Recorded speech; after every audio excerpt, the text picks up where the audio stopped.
Yeah, you really need to pay attention to this. This is the biggest attack against the FIA yet. And it all has to do with a meeting that we overlooked because it wasn't interesting and Max Verstappen wasn't in it. The FIA president cannot ignore this one. Now, this particular tidbit was initially overlooked as yet another example of the FIA president overexerting his influence over the FIA and its members. It was just yet another thing that we could just say, yep, that guy's not appropriate to be president, and then we moved on with our lives because then something else happened. This has actually come right back round again because of who's actually sounded the foghorn and the call to action, this coming from the head of Motorsport UK, David Richards.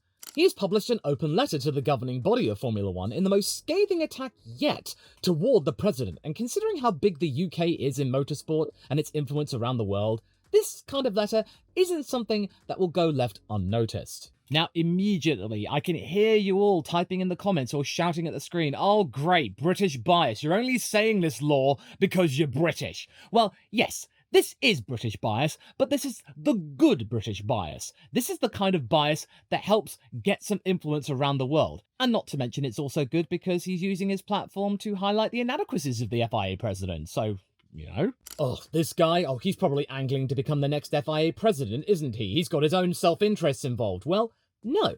Because the funny thing about that is that it's down to something Mr. Sulayem proposed and got voted through years ago before he became a really controversial figure. Well, as much of a controversial figure as he is today. Well, you see, up until the end of 2023, anyone under the age of 75 could, in theory, become the FIA president. They could put themselves up for election. But Mr. Sulayem proposed an idea of lowering that age limit from 75 to 70, and supposedly that got voted through. David Richards, how old is he right now? 72. He is not eligible to become the FIA president. And the funny thing about that is that before that vote went through, David Richards was proposing himself as a compromise candidate in case something went south and they got a snap election in the FIA General Assembly or something. And he was a fairly popular candidate too. So, yeah. That was probably one of the most discreet examples of Mr. Sulayem going, "Oh yeah, well I'll sort that because I'm the president." However, Richards has reached a tipping point where he cannot ignore this anymore, when he refused to sign a newly imposed confidentiality agreement by the FIA, which he perceived as an overreaching gagging order. This agreement mandated absolute confidentiality, granted the FIA unilateral authority to determine breaches, and impose an immediate €50,000 fine for any violations. Oh, would you look at that? More fines. Something that the GPDA said it does not really solve anything and has really bad image in the world of the general public. And where is it going to go? Oh wait, we'll never know because Ben Sulayem got rid of the two guys who are in charge of the bean counters and where money went. We'll never know.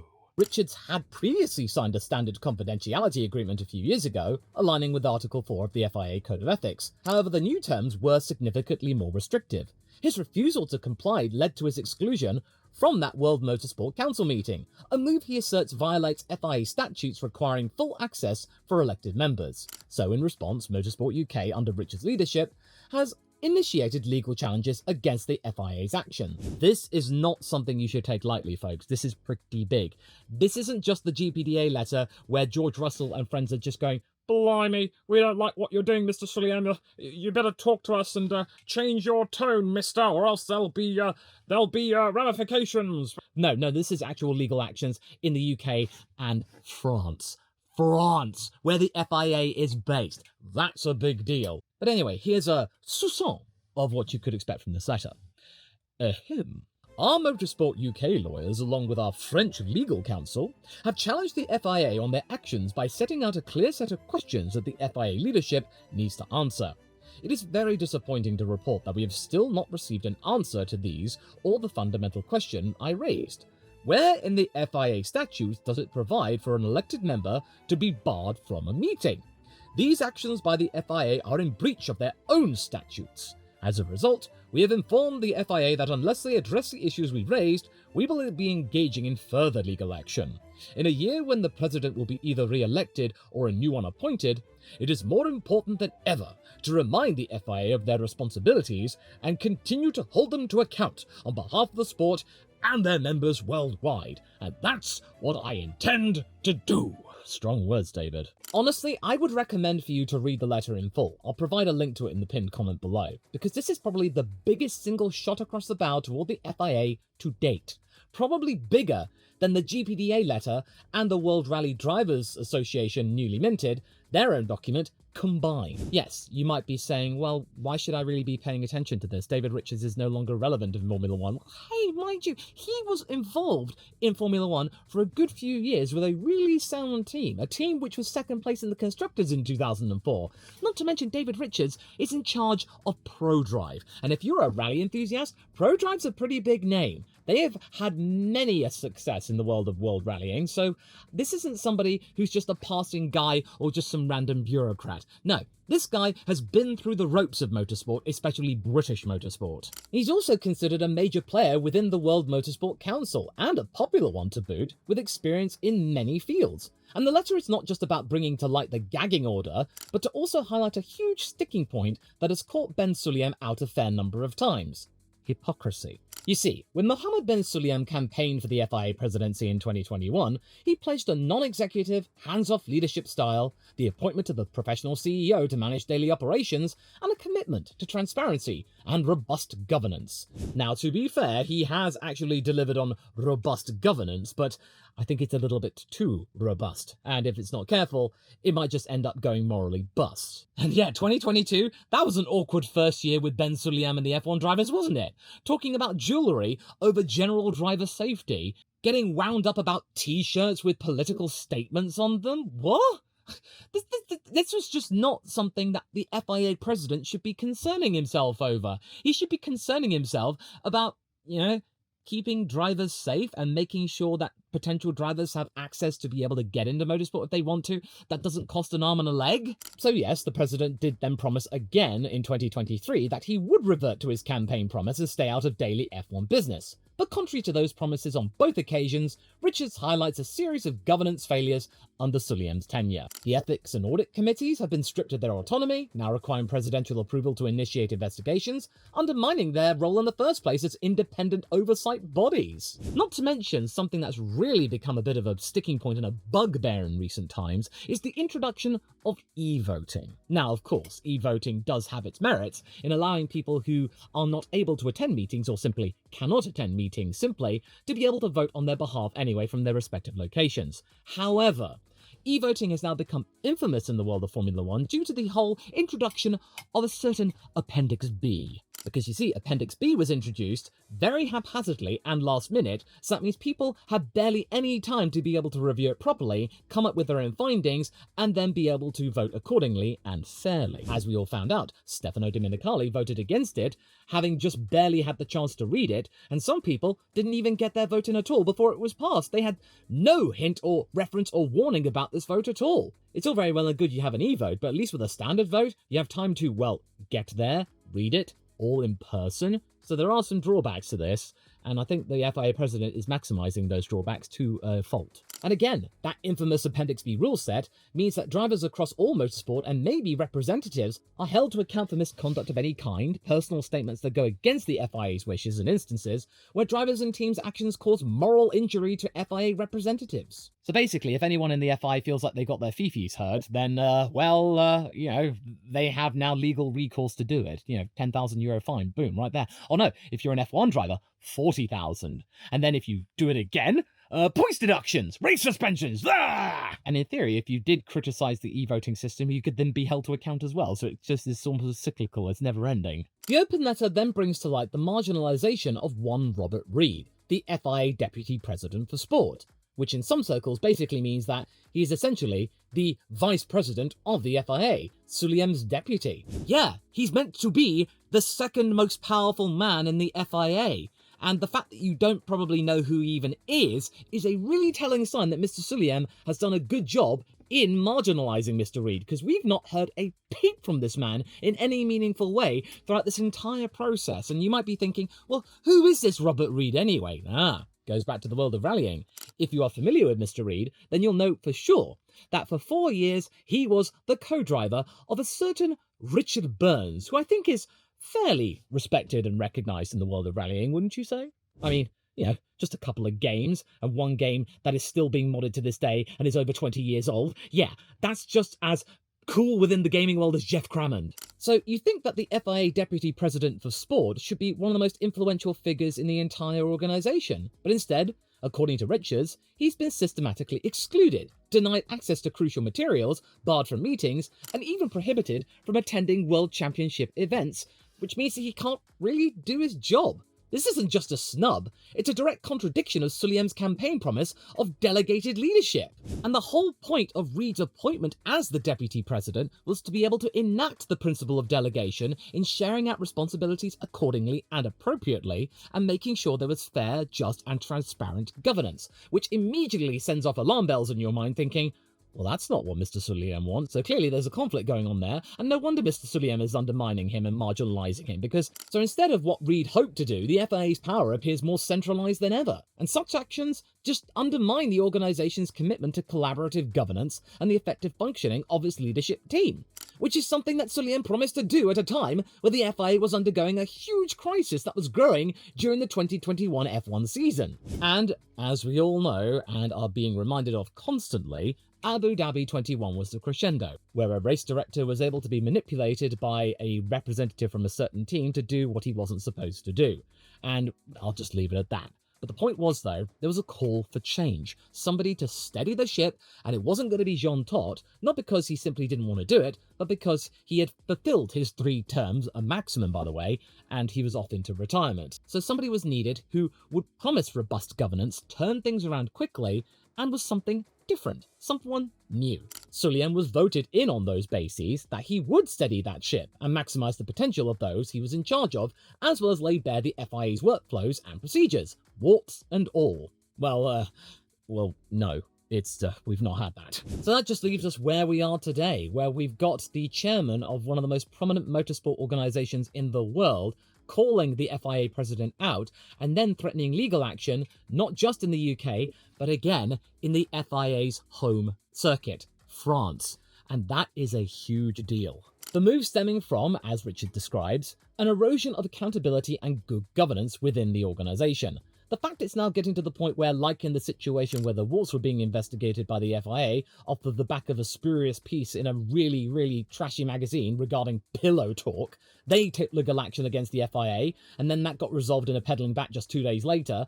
That was a complete farce, and now it's happening again. The FIA is having legal action served against them, but on a much bigger scale. This legal action isn't coming from just 2 people. This is coming from an entire motorsporting organisation from one of the most significant countries within the sport. And you might be thinking, oh, you're British bias, blah, blah, blah, blah. No, you've really got to put British bias aside here. Somebody prominent within the world of motorsport needed to say something and take action, and this is exactly what is happening. In short, you should not have barred David Richards from that meeting, Mr. Ben. It's a foghorn to anyone who may feel the same way, that it's okay to come out, that Motorsport UK would have their backs, rally around them, support the action, whichever it would come, which is funny, since Mr. Sulayem is known for being a rally driver. But in all seriousness, this letter is not something that Mr. Sulayem can ignore, like the GPDA letter, or just tell him, it's none of your business, so there. No, this is something that needs to be actually addressed and acknowledged in legalese, and something that has been actually read by a lawyer instead of just personal sentiments. And this has come at a very important time because, as Mr. Richards point out, this comes in a year where the president can either be re-elected or a new one appointed. It is indeed a reminder to the FIA president of what is expected of him, and what he outlined in his own election manifesto 4 years previously. And if he just continues to ignore or spurn these new legal advances, all it's going to do is undermine the credibility he's been seeking to get even more. It could make the infamous F175 booing controversy, where they were booed into oblivion in the FIA, look like a picnic. It will just bring the FIA into even further disrepute. Now that word, disrepute, over the years the FIA has bandied that word about like it was going out of style, saying that this would bring Formula 1 into disrepute, or that would bring Formula 1 into disrepute. So, you know who's bringing you into disrepute? The FIA? Well, your own president. And if more FIA members align with David Richards and back this letter or write similar proses themselves, all this will do is encourage other national motorsport federations to call for governance reforms and potentially just undermine Sulayem's own efforts to seek re-election. And, reportedly, him trying to fund lesser-known motorsport councils to garner favour in the upcoming election. something of which the audit committee did try to bring up, but then they got their bums fired. Or if things continue to escalate and this letter is ignored, and indeed this does go to French courts, then this could spark something which I think has never happened before in the history of the FIA, or whatever guises it was known for previously: a premature election. An earlier than expected election where the FIA General Assembly holds an emergency meeting where they seek to have a vote of no confidence against their own president. Not even the infamous Jean-Marie Balestre subjected himself to a premature election or a vote of no confidence. No, he jumped before he was pushed. And if there is one good thing to say about the Senna docuseries, it encapsulated perfectly the pictures from Brazil where Jean-Marie Balestre was being ridiculed and he was going, no, that was funny, that was good, that felt raw and authentic. So that was one good thing about the Senna docuseries. And also, the FIA's public image is everything, and right now it's in freefall, and the reason? This guy.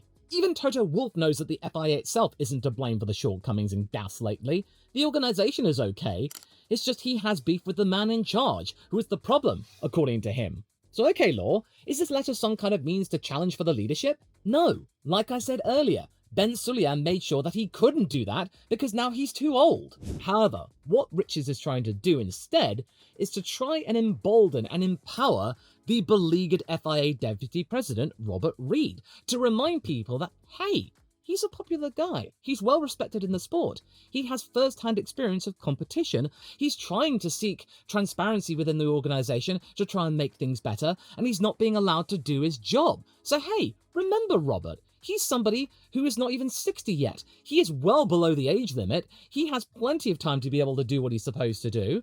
So why don't you just back the president who's already in the FIA? There's stability, continuity. He's not an outsider. He's right there. So yeah, at the moment, Robert Reid, all he's doing right now is just sitting at a desk somewhere in Paris. And, I mean, the desk is a nice one, though, probably, because it'll probably be made of some cool material like mahogany. It's not only a direct vote of no confidence against Sulayem, it's a vote of confidence in Reid. Yeah, he's not got Formula One experience, something of which I commended Susie Wolff for in the rumoured bid that she would seek the presidency vote, which has now since been quashed. Shame. But Reid in Richards' eyes is a good option, because his commitment to transparency and good governance is evident, as has been vocal about the need for clear and fair processes within the FIA. His advocacy for inclusivity, diversity, it reflects a modern approach to leadership, aiming to make motorsport more accessible to all. Now again, the whole fact that he is British might be a cause for concern for some of you, saying that maybe people from different countries and territories would be a better option, but Reid has said in the past that he seeks to have a global audience to improve circumstances around the world, not just in the UK and Europe. So therefore, you could easily say, well, this is a really big misalignment, so no wonder Sulayem's doing what he's doing right now and trying to silence him, because all he's doing, the deputy, is just going against what the president wants to do. But all this is doing is just highlighting the broken promise of seeking out delegation, allowing people in their respective jobs to maximize their full potential, and then the president is merely an overseer, being able to enable what all of these people want to do. Right now, he's just consolidating all the power in one place and saying, I make the rules, so there. So yeah, the FIA now is embroiled in internal conflict under Sulayem's leadership. This particular letter is yet another attempt to show to the world the contradictions going on in regards to the current president, the man seeking re-election, to fully consolidate power in one place. His place. Now, even though there have been a couple of good things that have come about during the Sulayem presidency, such as more of an emphasis on road safety and a push into Africa, as well as more grassroots initiatives being put into place, as well as, of course, that V10 debate, which was obviously used as a foghorn to try and garner popularity, which is somewhat decent, but then not really thought through properly. Oh, and yeah, the two-stop mandate for the Monaco Grand Prix, oh, that was passed by the World Motorsport Council without David Richards' oversight, and then Bernie Collins completely debunked it within 5 minutes because it could be gamed. The questionable things Mr. Sulayem has done and said and enacted, and then all of the power consolidation in one place, it's just completely undermined all of the good stuff. Basically, his term could be defined by starting fights with key figures in the sport, both on the executive branch and the racing branch, the drivers who race under the regulations. I get there needs to be some decorum involved here, but this should all be done with a casual and respectful tone, not having to resort to regulation and just completely penalising the drivers to hell and back. So yeah, this letter, this needs to be put alongside the GPDA letter and the WORDA letter. This is yet another example from an even bigger representative branch that something wrong is within the FIA and something needs to happen to exert change in an election year. to call out that Mr. Sulayem has failed to do what he proposed to do in his election campaign. This escalation is huge. By openly criticising the leadership and threatening legal actions, Richards underscores deep-seated issues within the entire World Motorsports Council. Not to mention, he's got nothing to lose because he can't be the FIA president due to the rules. So instead, he's going to big up one of his friends to do it, who's already within the FIA and is fairly popular and has a good motorsport pedigree of his own. And hey, not to mention, he's already been frozen out of one meeting. Who's to say that he might not be frozen out of yet another one because of this? Instead of just moping about being frozen out of that meeting, he's fighting back. This has got teeth. This isn't just a critique, it's a call to action. If more FIA members rally behind Richards, this could force an unprecedented vote of no confidence, something never before seen in motorsporting history. And the FIA loves to police others for bringing the sport into disrepute, but right now, the biggest threat to its reputation might just be its own president. So, popcorn, folks? Here, there you go. Because you might want some for what Williams and Carlos Sainz have got cooking. Whilst Alpine might be going for glory this year, Williams, they're up to something epic next year. To find out why I think the Williams-Carlos hype is more real than ever and has now attracted the attention of the top teams, watch this video next, straight after this one.